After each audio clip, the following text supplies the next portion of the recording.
companies doing the same thing. So we'll try to see if this is the beginning of a bigger trend or if there were unique factors in this company that made this happen. And then we have my portfolio, which has finally crossed over into the red. We're finally there. It's been hanging on for dear life for the past couple of days. I've been in the green just by a hair, and it just couldn't hold on any longer. We're finally in the red. The value of it is $72,599, and the gains is negative $484. So overall, if I go to the past month and I look at the performance, we're down 14.7%.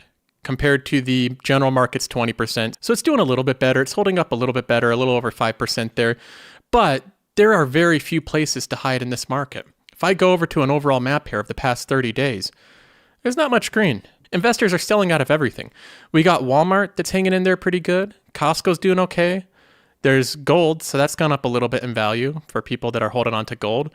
But other than that, if you're in the equity market, most likely your holdings have gone down a substantial amount in value over the past 30 days. So I want to talk about all of this. I have a lot of thoughts I want to share, some things on my mind, but I thought it would be interesting to do something here. I thought it would be interesting to go to my YouTube here and react to one of my older episodes. This was an episode that I recorded and uploaded January 20th of 2020. So not too long ago, just about 5 weeks ago, a little over a month ago. So it's episode 66, and the title of it is The Truth About the Unstoppable Stock Market. Now, if we can reverse time a little bit and see what I was saying then and talk to my previous self, I think it'll be interesting to see my perspective back then before we're facing all of these issues. So if I could go back in time and paint a picture of what things were like January 20th, it's in the not so recent past, but a lot of things have happened over the past 6 weeks. During January 20th, leading up to that point, everything was better. The air was cleaner. There was no virus going around causing a pandemic. There was toilet paper in grocery stores and even bottled water in grocery stores. The S&P 500 continued to march up every single day without much volatility whatsoever. In fact, if I plot this on a timeline for the 1-year graph for the S&P 500, it's right about here is when I uploaded that video. So this is right at one of the peaks of the stock market. In fact, during the time of this recording, the stock market was breaking all-time highs like every single day. It was just getting higher and higher and higher. So I thought it would be interesting to go back, react to this video, and see some of the thoughts that I had on my mind during this time. Okay, so I'm going to go ahead and play the first 20 seconds of it. I'll try to change how the audio sounds a little bit so that you can tell past me versus present me. But this is going to be past me talking. I sound the same, so don't get it confused. So I'm going to go ahead and play a 20-second clip starting now. Well, we are back. We have another week behind us, another week in the market. And that means another, let's take a look here. This is the 1 week view. Another $928.53 made. The past 5 days, this portfolio, my portfolio, has gone up nearly $1,000, $930 in the past 5 business days. That's pretty good. In fact, I think it's amazing that I've discovered upon this stock market thing where, you know, I don't know everything about it, but what I do know is it's this magical thing where you go and you simply deposit money into it, and then you watch as this green number of how much money you're making goes up and up and up every single day, day after day, week after week, month after month. Okay, so I pause it there. Now, obviously, the beginning of that episode, I was being a little bit sarcastic. If you can't sense my sarcasm there. If you've watched my videos previously, sometimes I can be a little bit sarcastic. But that's what I'm doing in that clip. I'm saying that I discovered upon this magical thing where you just put money in and then you see your money just increase in value. And that's really what it felt like at the time. That's what investors almost thought the stock market was, because up until that point, the stock market has been going up so steadily with such little volatility that it really gives you the impression that it's just this magical money-making machine. Okay, so I want to skip forward and play another clip here. It's about 30 seconds long. In this clip, I talk about a couple different things. One of them is the recent gains the stock market has made up until that point of January 20th. And I also issue a warning. So that, I think, is the relevant part. Keep in mind that at the time, January 20th, investor sentiment was very strong. Investors really didn't have a concern in their mind. They were pouring money into the market every single day. So keep that in mind when you listen to this clip. I'll start it now. Just the past couple months, since October 7th, we're up 13%. That's since October of last year, we're up 13%. The stock market averages somewhere like 7 or 8% over the past 40 years. And just in a couple months, we're up 13%. So this has been a crazy thing to see. But part of this is that I want to sound an alarm, a warning of some sort, that you don't condition yourself to believing this is the direction it's going to go indefinitely, that this is how this is going to continue to go. The stock market will not continue to go up forever. These numbers that you're seeing, these huge market gains week after week and day after day, at some point we're going to see the opposite happen. At some point we're going to see a pullback. Okay, so I'll pause it there. In that clip, things were really good at the time and investors were really excited and sentiment was very positive. And I wanted to issue a warning. That's what I said in it, that you don't condition yourself to believing that this is how investing is going to be all the time. That you don't condition yourself to believing that you're going to see these huge gains week after week. I even mentioned that we're going to see at some point a significant reversal of that. That instead of market gains every single week, we're going to see market losses every single week. That is exactly what we're seeing right now. So I didn't know that it was going to be this soon. I didn't realize that it was going to be something that we saw in the next 5 weeks, right? Nobody can time these type of things perfectly, but I knew that eventually this would happen, that eventually the markets would reverse. Now, in the next clip I want to look at, I talk about what I use as validation for my investment decisions, what I use as a gauge of whether I'm being successful or not in my investment decisions. So a lot of people have different ways of analyzing their investments and looking at whether they're being successful. They gauge it in different ways. I'm going to talk about the things that I look at. So I'll go ahead and play this next clip now. So I look at this and I think it's interesting. I see the stock market, it's breaking records. It's going up day after day, week after week, and it makes investors very excited. It makes them feel validated in the decision you're making. Because if you decide to put money in and you buy something, and it's for the purposes of investing, so you want it to eventually go up in value, and then every single day it's going up in value, what that can do is in your mind, validate the decisions you're making. You can say, well, I invested in it, I purchased it, it went up in value quickly, so I made a good decision. And I don't really love that train of thought. I don't like thinking that way because what is implied with that train of thought is that if you bought a company at a fair price and then the market goes down, which it eventually will go down. We will have another time where it drops 10, 20, 30, maybe even more. There's times where the stock market drops a lot. Those are called bear markets. When that happens, you'll feel like your decision is invalidated, like you made an incorrect decision in purchasing these companies. So it's a double-edged sword. If you feel like market gains and having that every single day validates the decisions you're making, you're going to feel invalidated when you start to see red numbers. And week after week, you see the stocks that you purchase going down. Okay, so I'll pause it there. In that clip, I talk about a couple things. One of them is I mentioned that eventually we're going to enter into a downturn. We're going to enter into a time when the market goes down 10, 20, 30 or 40%. And I even say that's called a bear market, which is literally what we just entered in today. The Dow Jones is in a bear market right now. So that happened pretty quick. We're in a bear market now. But I also mention how even though at this time I was sitting with $11,500 in market gains, I did not look at that as validation for my investment strategy. I didn't say, hey guys, I'm up $11,500. That means I made all the right decisions with my investments. I don't look at market gains as validation for making the correct decision. And likewise, I don't look at capital gains loss as making the wrong decision. So I don't use it to either validate or invalidate my investment decisions. In fact, I go on in this clip to explain what I do use as validation for whether or not I'm making the correct investment decisions. I'll go ahead and play this next clip where I explain what are the indicators that I actually look at. What I choose to look at is the companies that I'm buying, the price that I'm buying them at. They have decent PE ratios if they're really solid companies with large moats that offer great products and have a good future. Ones like Disney, Costco, Home Depot, Target. These are what I think are very solid companies. I don't really care what other people value them at. In fact, if more people are valuing them really highly and purchasing them up and up and up, that works to my disadvantage. I would rather have Disney and Costco and Home Depot drop in price so that my dividends, the payments that I'm getting, can purchase more of these companies.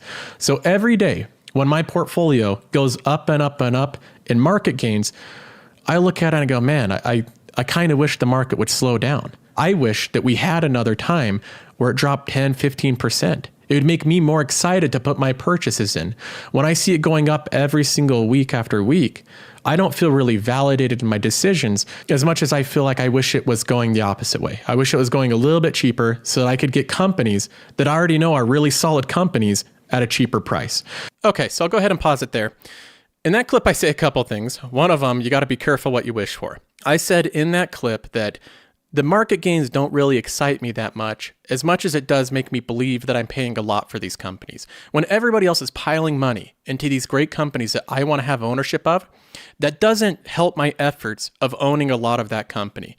All it does is increase the share price so that every dollar that I deposit into my brokerage, it does less for me. I purchase less of the company for every dollar that I put in.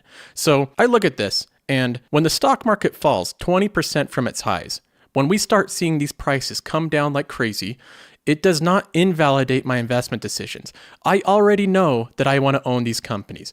I already know that I want to own Disney. I want to own Costco. I want to own Target and Home Depot and Nike. These are great companies that I've done a lot of research on. This stuff right now doesn't change that. Joe Biden becoming president wouldn't change it. The coronavirus sticking around for a year or whatever doesn't change that. I want to own these companies. I think that they're going to be around probably longer than I am. So these are companies I really want to have a lot of ownership in. The issue with market gains going up like crazy is it makes it so that my money has less purchasing power. Now that some of these companies have gone down in value drastically, it actually empowers me to be able to purchase a lot more of them. In fact, if I go look at a company like Disney right now, here's the past year. Before this point, Disney was trading at around 120, and then they announced that they were coming out with Disney Plus, the streaming service. They showed what it looked like, and people really liked the service. It was simple, easy to use on every single device. Multiple people could use it in the family. It has local downloading. It had everything that people wanted in it. And the stock price shot up 20% with Disney. It went from $120 a share up to $134 a share. And then Disney continued to climb. It went all the way up to $151 a share. At this point, I thought that I missed out on Disney. This was an investment that now it's so expensive. Every single time I try to purchase a share, I'm paying $151 for a share. So I thought I missed out on an opportunity here. But as you can see, since this high point, Disney has dropped down substantially. Right now, it's trading at $105 a share. So like I mentioned in this clip, I do not look at capital gains as validation for my investment decisions. The investors that put money into these companies, they can take it out just as quick. I think it's a mistake to look at short-term capital gains as validation for your investment decisions. These investors that put money into these companies so quickly and so aggressively are pulling their money out just the same right now. If I go to this map of the S&P 500, this is over the past 30 days, they've pulled money out of everything. Virtually every single company has lost substantial market value. So investors are not being that discerning. This is where people are selling out of broad ETFs. Hedge funds are pulling hundreds of billions of dollars out every single day. So I look at this and I think, what companies do I really want to have ownership of? What companies are substantially cheaper now than they were 4 weeks ago that I've been wanting to buy for a long time, but now I have a better price entry point? That's what I'm looking at here. I'm going through my portfolio and I'm thinking about companies that I think will outlive the coronavirus, that will outlive political concerns, that would outlive a recession. So if the economy goes into recession, I want companies that will be able to survive that type of economic decline. And if I found a company like that, I will be buying more of it. Now, I want to go back to this episode and play one more clip from it. So this is just a short clip where I talk about what I'll be doing or not doing based off different market environments. When the market decides to go down, okay, that's great. I'll continue to purchase these companies that I think are really solid companies, and I'll be able to track the amount of money that I'm making in dividends, the passive income stream that I'm growing. So either way, whether the market continues up or down, I'm going to continue buying shares in these companies. I'm going to continue dollar cost averaging in. But I just wanted to start by signaling, something for you guys to look at. If you're somewhat new to investing, realize that the market will go down at some point, and that's not something to be concerned about. That's a time when you should try to pick up more shares. Okay, so I'll pause it there. Now, I say that if you're new to investing, the market's going to go down. That shouldn't be something that you're too concerned about. That should be a time to pick up more shares in companies that you want to own. So what have I been doing over the past month? We can take a look at that. That's pretty easy to see. If I go to my activity feed here and I go to my trading, so what have I been doing? I've been buying. That's really what I've been doing, is picking out companies that I already want to own, and now they're at pretty good valuations. They're coming down in price a lot more than they were 5 weeks ago. So I've been buying over the past month. That's what I've been doing. I haven't taken all my savings, and dumped it into the market. I don't think that that would be responsible to do, so I wouldn't suggest doing that. We don't know how far the stock market will fall, but what we do know is that it's substantially cheaper than what it was 4 weeks ago. That is a strategy that I've outlined that I would be doing in this situation. This is something where I've thought about this before. It's not the first time that I've considered what I would do if my portfolio went into the red and if we saw a substantial pullback. And that is exactly what we've seen, a substantial decline. It says here on the Wall Street Journal that adding to the shock for investors, the speed of the market's fall, the move from all-time highs to bear market territory was the fastest on record for the Dow, taking just 19 sessions. So in 19 trading days, it fell 20%, the fastest on record. That's pretty substantial, and I don't know how long this is going to continue, but my plan remains the same. It's pretty simple. I'm just going to continue dollar cost averaging into this portfolio, picking out companies that I think will come out okay if we do have a big recession. So if we go through a big recession, if this really is a huge economic contraction, then some companies in my portfolio probably won't make it through it okay, but I think that most of them will, and that's what I'm hoping for. So my plan's pretty simple. I'm going to continue buying as the market continues to fall. Now, in similar news, we have dividend cuts. And this is very scary news for dividend investors. This is the type of thing that puts chills up your spine if you're somebody that's focused on creating a stream of passive income, is having the assets that you own, the companies that you've been investing in, decide that they no longer have the financial standing to be able to pay out shareholders. And this is exactly what happened with Occidental Petroleum. They have slashed their dividend. They say that they're lowering it from 79 cents a share to 11 cents a share. On top of that, you might notice that Occidental Petroleum has also seen massive capital gains loss. So the company went from $41 a share to now $11.80 a share. That is a pretty substantial loss in market cap, and this is a double whammy situation. Shareholders of this company have seen massive capital gains loss on top of a loss of passive income, both at the same time. This is really the worst situation to be in as a dividend growth investor. There's a couple of questions I want to ask about this. First of all, what causes this type of thing to happen? And second of all, is it something that's going to be happening to other companies that I own? Now, I'm not an Occidental Petroleum shareholder, so I don't have the debacle of being in that situation right now, but I am a shareholder of two different oil companies, Chevron and ExxonMobil, and both of them have seen substantial market cap losses. So I've lost a lot in market cap, but they're both continuing to pay dividends.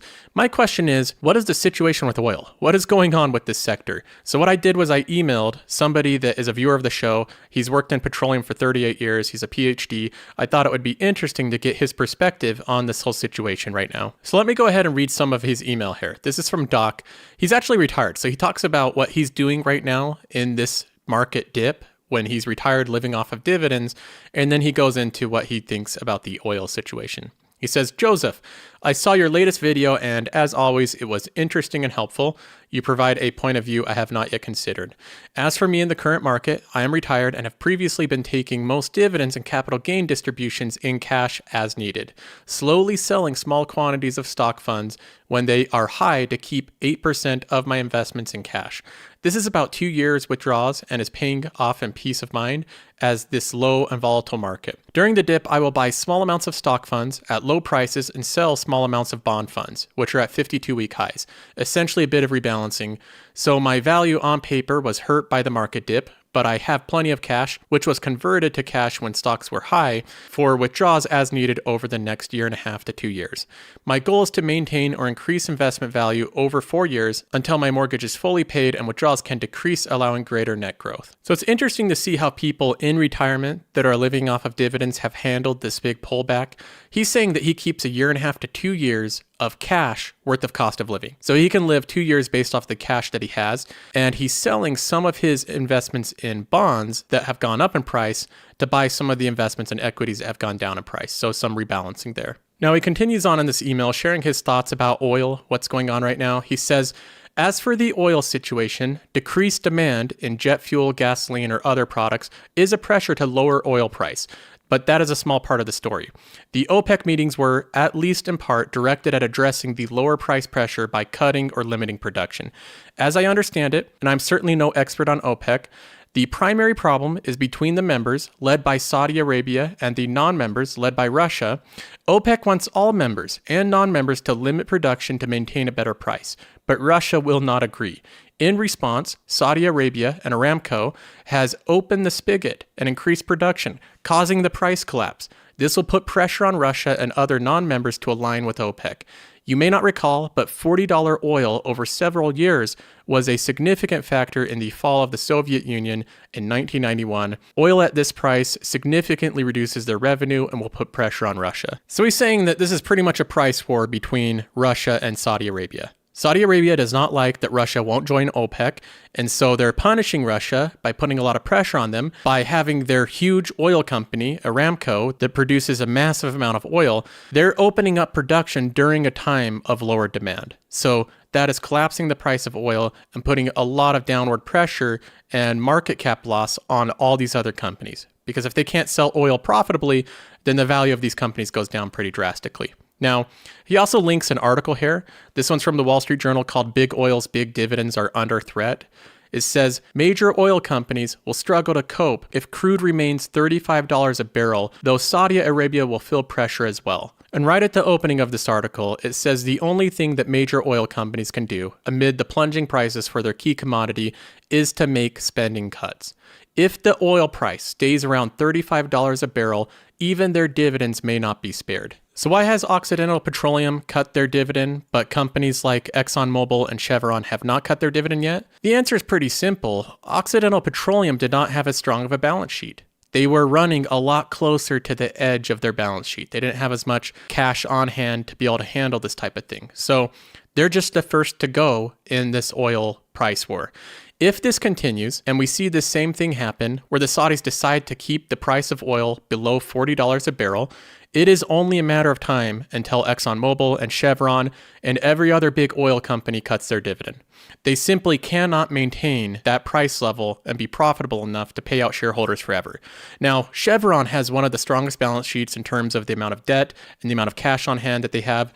ExxonMobil is pretty good as well, so they can afford to pay their dividend for a while, but they can't do it indefinitely if oil remains at this level. So I'm going to keep an eye on these two companies. I wouldn't be surprised if they did down the road cut their dividend because they don't know how long this whole price war is going to go on and they need to reserve some cash. But right now, neither of them have cut their dividend. And if I go to my overall portfolio, none of the companies I own have announced dividend cuts. So far, so good. There are a couple that I think are in the danger zone. One of them is Boeing. That is a company that has so much bad news. They're losing so much money right now. So that's one that I think might be a candidate for cutting its dividend. Another one's in the real estate sector here. We have NRZ, which pays a very high yield. This is one that might cut its dividend. Although even if it does, it'll still probably end up paying a very high yield. So this is one that if they do, I'll probably still hang on to it. But other than that, you really don't know which one's going to cut their dividend. Any of these companies could have that happen if the economy really does start to retract.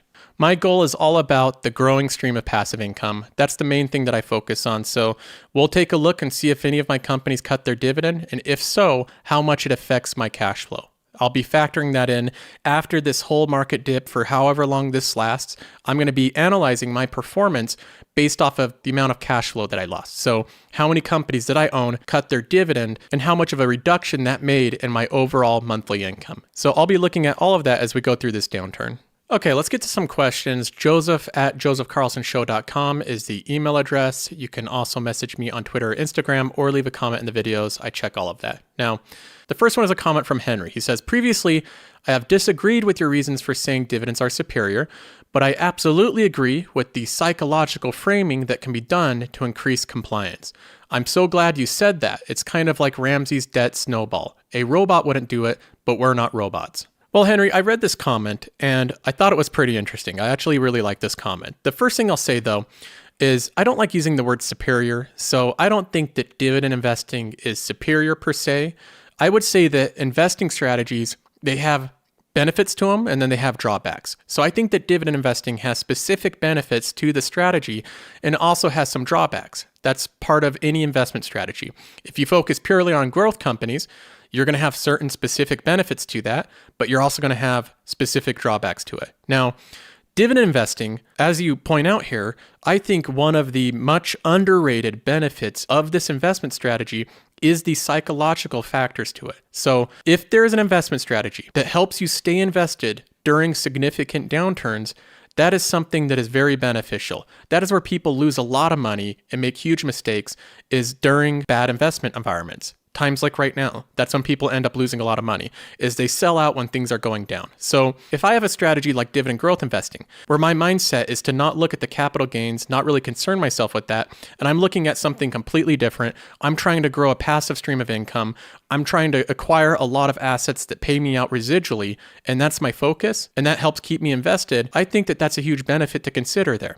And you even do a good job relating it to Dave Ramsey's debt snowball. So Dave Ramsey has been helping people get out of debt for a very long time. I could look it up, but it's like decades by now. He's done studies on the best way for people to get out of debt, the quickest, most efficient way, the way where most people find success, and he's landed on the debt snowball. This isn't the only way to get out of debt. It's not the only strategy, but this is the one that he says is proven over and over again to be the most consistent, quickest way for people to get out of debt. So people that aren't familiar with the debt snowball, it's where you list out your debts, all the various ones that you might have, from the largest to the smallest. And you simply start with the smallest first, regardless of the interest rate. Whatever one is the smallest debt, you tackle that one first, and then any type of freed up cash flow that you have now that you don't have to pay off that debt anymore, you roll that into the next smallest. And you continue to work up from the smallest debts to the biggest debt. The biggest one being the last one. That is the debt snowball. That is the strategy that he's landed on. Now, the interesting thing about this is the debt snowball is not the most mathematically efficient way to pay down debt.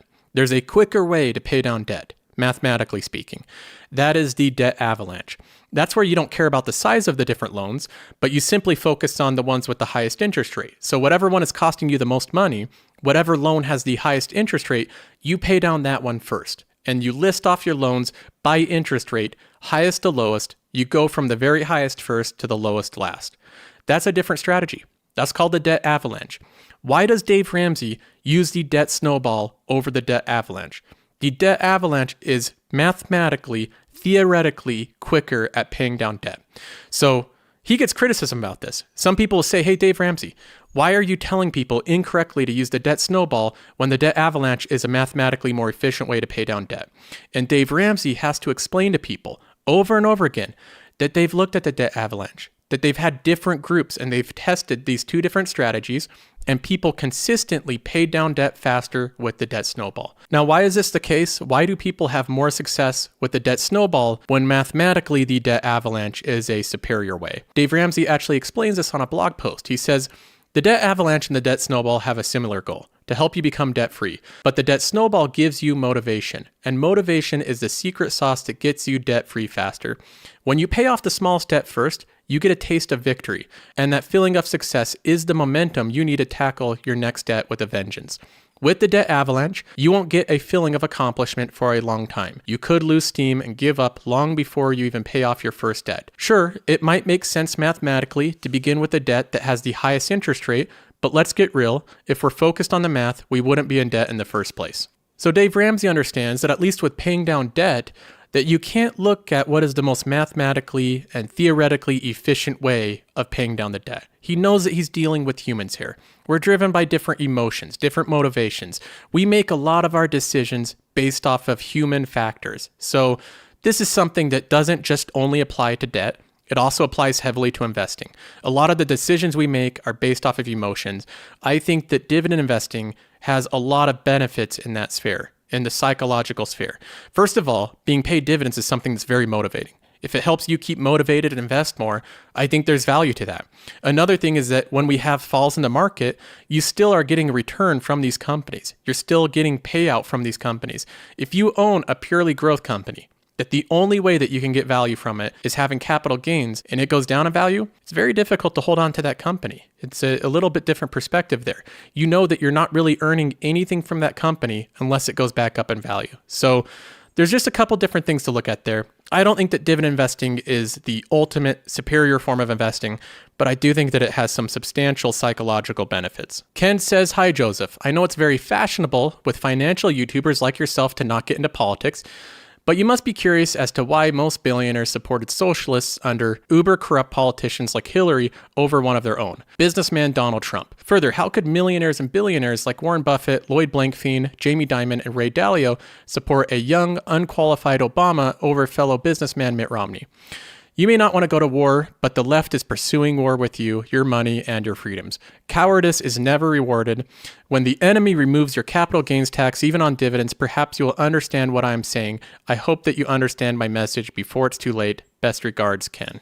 Okay, Ken. Well, this is an interesting email. You say that you hope I understand your message before it's too late. I'm not sure I fully understand your message. So, first of all, you say, I know it's very fashionable for financial YouTubers like yourself to not get into politics.